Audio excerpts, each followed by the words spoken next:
compañeros, bienvenidos. Yo les voy a ofrecer trabajo, pero tenemos información de la última persona que trabajó en cada empresa. Entonces quiero que por favor cuando se sientan a gusto con un trabajo me digan pues, con cuál trabajo quisieran estar o en qué empresa quisieran estar. Vamos a empezar con la empresa. El último especialista en recursos humanos que trabajó en la empresa X dijo que tenía un salario de 4 millones de pesos al mes, que a pesar de que el ambiente laboral era de mucha carga de trabajo, disfrutaba trabajar con los equipos de última tecnología, aunque los horarios de trabajo eran poco flexibles y si se presentaba una emergencia debía atenderla de inmediato. El especialista dijo también que trabajaba en un ambiente altamente supervisado y con compañeros muy competitivos y que también recibía todos los beneficios completos por ley.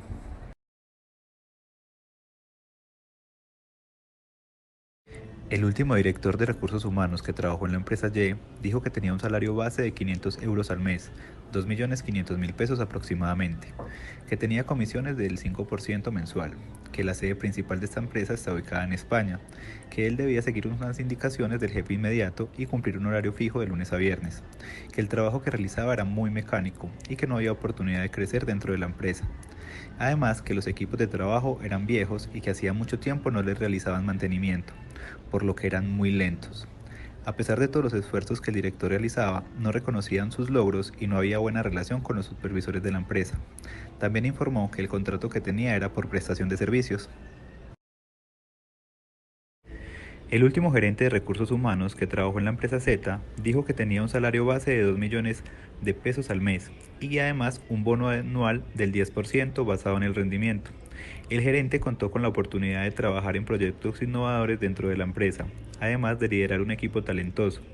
Él mencionó que la supervisión era media, pero que eran muy comprensivos, que además había posibilidad de ascender y ser reconocido por el trabajo bien hecho.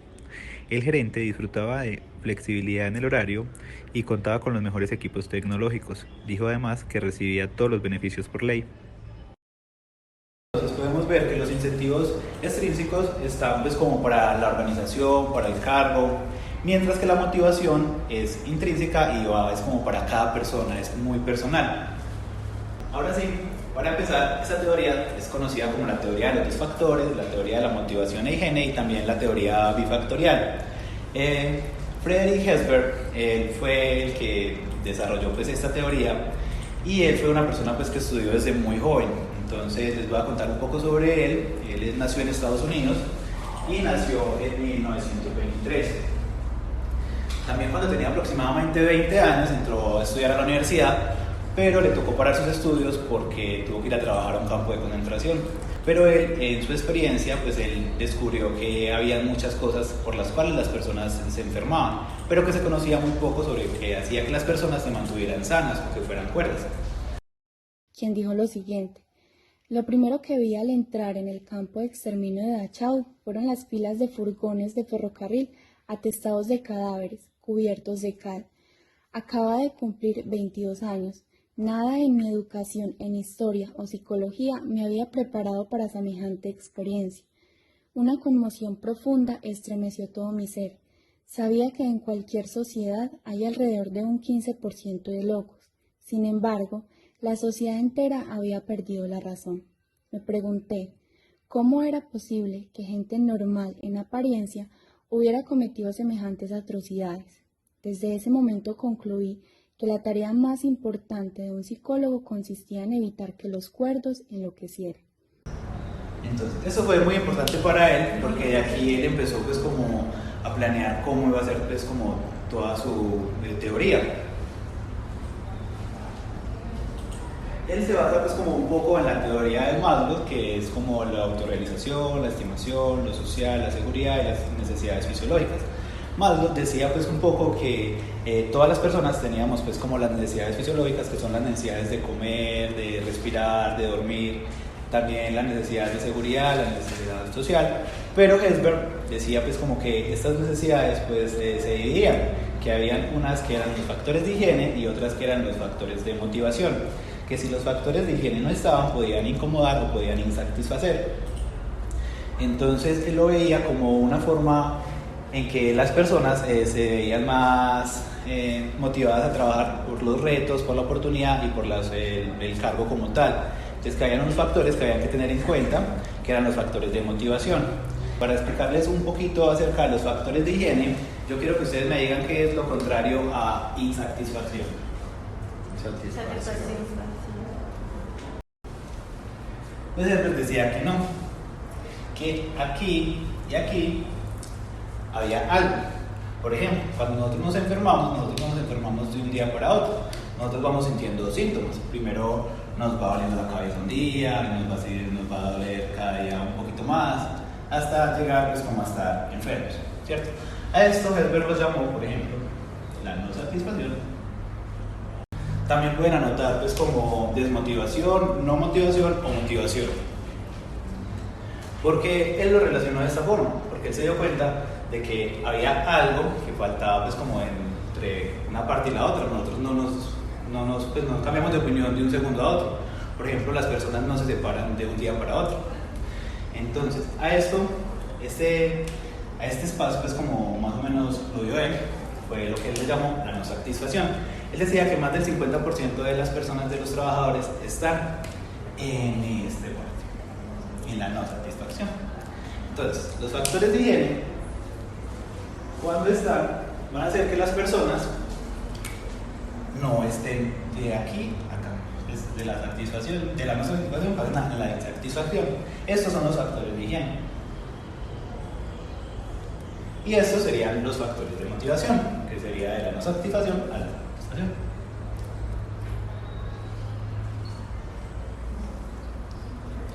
Entonces, cuando estamos en el trabajo y estamos motivados, ¿cómo estamos? Feliz.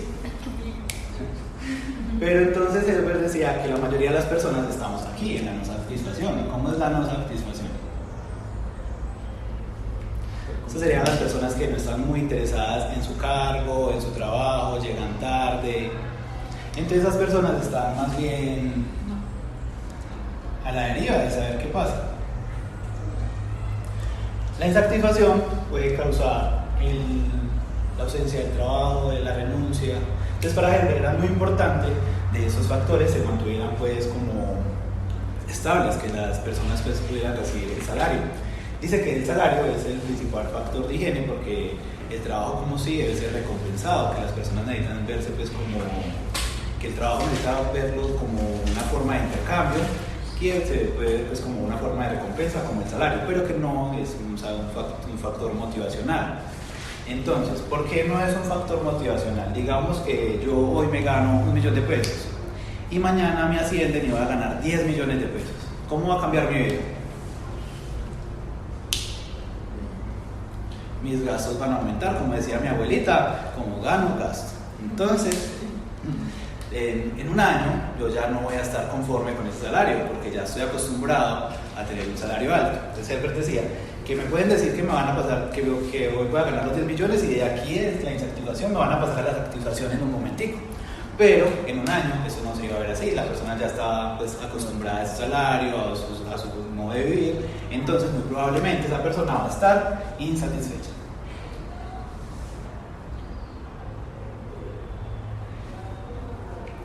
Entonces, cuando las personas están insatisfechas pueden provocar pues, que se retiren de la empresa, dejen de trabajar, pero Herbert decía también que cuando esos factores de higiene se tenían en cuenta y eran pues como agradables pues, para la empresa, esos factores podían evitar la insatisfacción. Aquí lo podemos ver un poco más claro. Herbert decía que estos factores eran independientes y específicos, que los factores de motivación eran la satisfacción en su puesto y la insatisfacción en el empleo es los factores de higiene. Entonces, a los factores de higiene él los veía pues como de una forma muy simple. Por ejemplo, ¿qué es lo mínimo que nosotros esperamos en el trabajo? Que nuestros compañeros nos traten bien, que nuestro jefe nos trate bien. Entonces él les decía que esas relaciones interpersonales tenían que estar y eran parte pues, del trabajo y eran de higiene. El salario, como les explicaba ahorita, el salario pues es lo principal de un trabajador pues como lo que está trabajando, pero es como lo mínimo que una persona se le puede pagar pues como por trabajar. También decía lo mismo para las políticas de la empresa, o sea, lo mínimo que una persona espera en su empresa es que tenga un supervisor, que esté pendiente de él, que lo trate bien. ¿cierto? Nadie espera pues como que en el trabajo nos traten mal o nos desmotiven. En cambio, los factores motivacionales ya tendrían que ver más con la satisfacción en el puesto de trabajo. Por ejemplo, él decía que uno podía enriquecer el cargo con actividades diferentes, sumándole desafíos, que eso podía hacer que las actividades pues, tuvieran otra forma, pues como que las personas vieran su cargo y no solamente pues como una tarea rutinaria. Entonces, que esos factores de motivación eran muy importantes.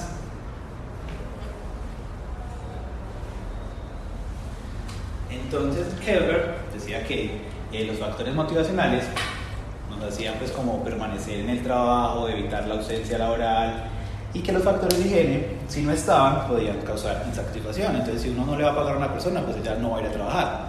Entonces, él decía que esos factores tenían que estar, tenían que cumplir en cada empresa para que cada persona pueda estar pues como estable pues en su trabajo, y que ya se debía sentir motivada ya con respecto a su vida, a sus tareas, a su desafío pues, del día a día. Por ejemplo, una persona se le puede reconocer con los logros, a las personas les encanta que les digan que es el empleado del mes, o sea, ese tipo de actividades, aunque son simples, a las personas les agradan. Entonces, también lo decía con los reconocimientos, como les decía ahorita, el trabajo en sí, o sea, el simple hecho de trabajar ya es una motivación.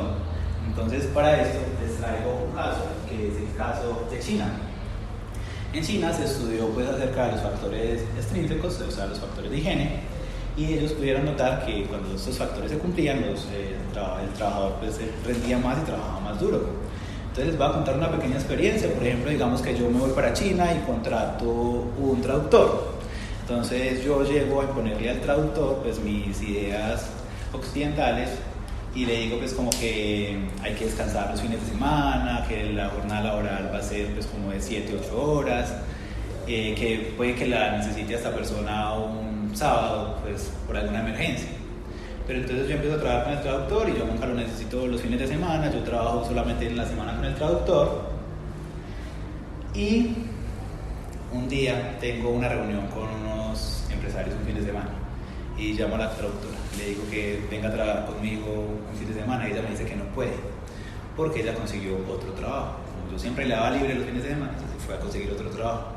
¿Por qué? Porque los chinos piensan que el trabajar es un síntoma pues como de bienestar, de seguridad, y ellos piensan que por ejemplo en las empresas donde se descansa es porque hay empresas que no tienen trabajo, empresas que van mal, entonces ven esa forma pues de trabajar de una forma pues muy negativa. Helber llegó a esta conclusión de los factores de higiene y los factores de motivacional cuando él estaba viendo la televisión, y en ese tiempo la televisión era esas que quedaban en el suelo. Entonces él también tenía un perro, y el perro se le hacía, siempre que le iba a ver la televisión, se le hacía enfrente de la televisión. Entonces él pensaba como que era mejor darle una patada al perro para que él se fuera. Entonces dijo algo acerca de kick in the ass, una patada en el trasero. Así lo llamó. ¿Por qué lo llamó así?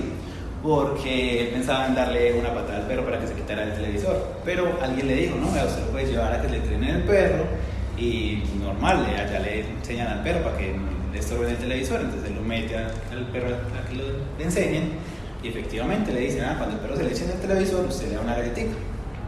Entonces él se va feliz y va a ver la televisión. Cuando el perro se le hace en la televisión, él recuerda pues que lo de la galletita y le tira su galletita y el perro se va. Y entonces él ahí dice, ¿quién fue el que estuvo motivado? ¿El perro o yo? Pero no. Exactamente, a esa misma conclusión llega Hesber, y por eso lo llama Kita, y dice que es que la motivación y la satisfacción tienen que ver, porque el perro estuvo motivado por la acción de la galleta, y él estuvo pues, satisfecho viendo su televisión cómodo. Entonces, por eso él llegó a esta conclusión.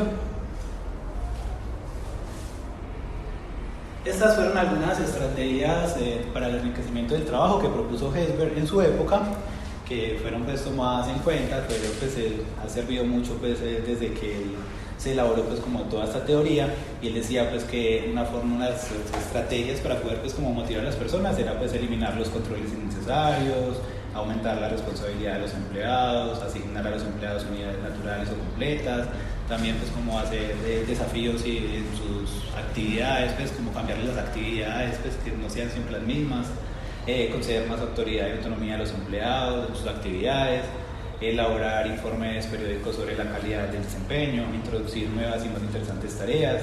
Entonces, todas esas tres estrategias se tomaron pues en cuenta y han servido mucho pues para las empresas, pero también han tenido críticas, porque esta teoría pues puede cambiar de persona en persona, y también porque la motivación no siempre va a ser pues como igual para todos, no vamos a tardar lo mismo en estar satisfechos o insatisfechos, ¿cierto? Esos tiempos pueden variar. Y esto ya fue toda mi presentación. Muchas gracias.